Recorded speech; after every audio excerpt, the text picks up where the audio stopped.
Hey, it's Newtsy, and today we're going to go over why do we want to cancel chia seeds and start buying basil seeds instead. And plus I have a really good recipe for you that's fast and easy and nutritious. And those of you who have watched some of my other videos, welcome back. And those of you who are new, welcome. But you'll notice that I try to do everything with the thought in mind, like let's do it as fast and efficiently and nutritionally sound as possible and make it taste really great. So click the like and subscribe and the notification bell, and let's get right into canceling chia seeds and buying basil seeds, and a really great recipe to boot. So before we get into the tasty part of this video and the who, what, when, where, and why, let's talk about the difference between chia seeds and basil seeds for just a minute. So chia seeds have traditionally been thought of as like a superfood, but the devil's in the details, and they found out they're really not that great for you. And the reason being, first of all, you have to soak them for some 30+ minutes, and that is to break down the hard outer portion of the chia seed. And then what happens is it forms this kind of gelatinous, gooey substance on the outside of the chia seed, which is really kind of yucky. But what it does is it forms this barrier in the gut when you eat them. And not only does it hinder the body's ability to, absorb and digest the chia seed, but it also does with other things as well. And when you look at basil seeds, they call them holy basil for a reason, but you only have to soak them for about 10 minutes and they are ready to go. And basil seeds have an actual calming and cooling effect to the digestive system.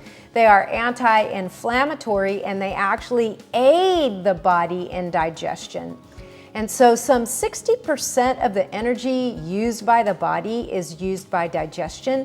And so when we are digesting things that are highly inflammatory, like chia seeds, we get like an inflammation in the wall of the digestive system, and then that wall becomes permeable, which is really bad because toxins can get in through that wall then, and it just causes havoc on the digestive system.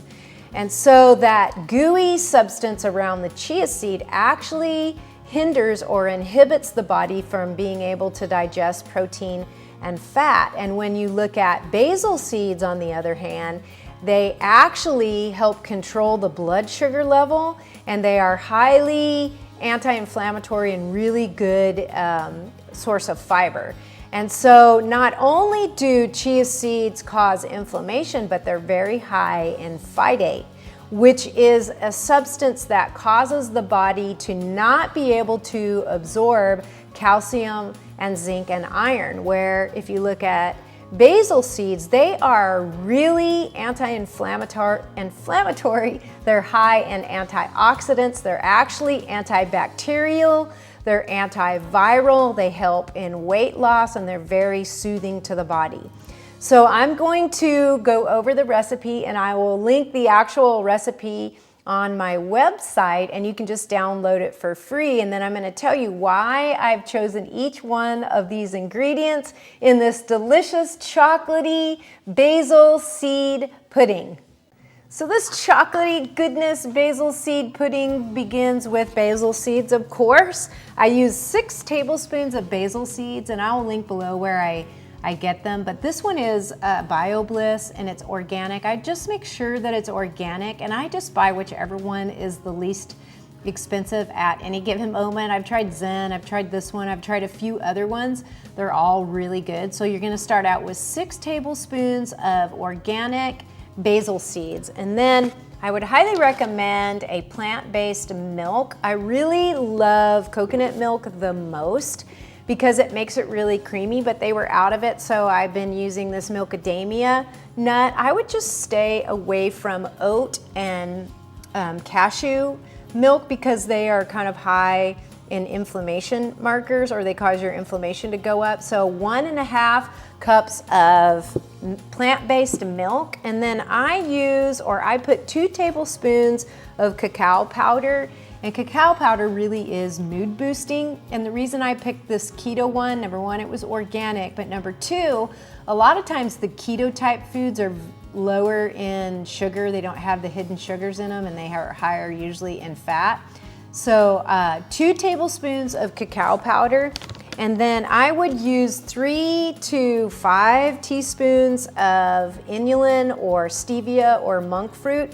This one happens to be English toffee because it makes it taste like an English toffee latte.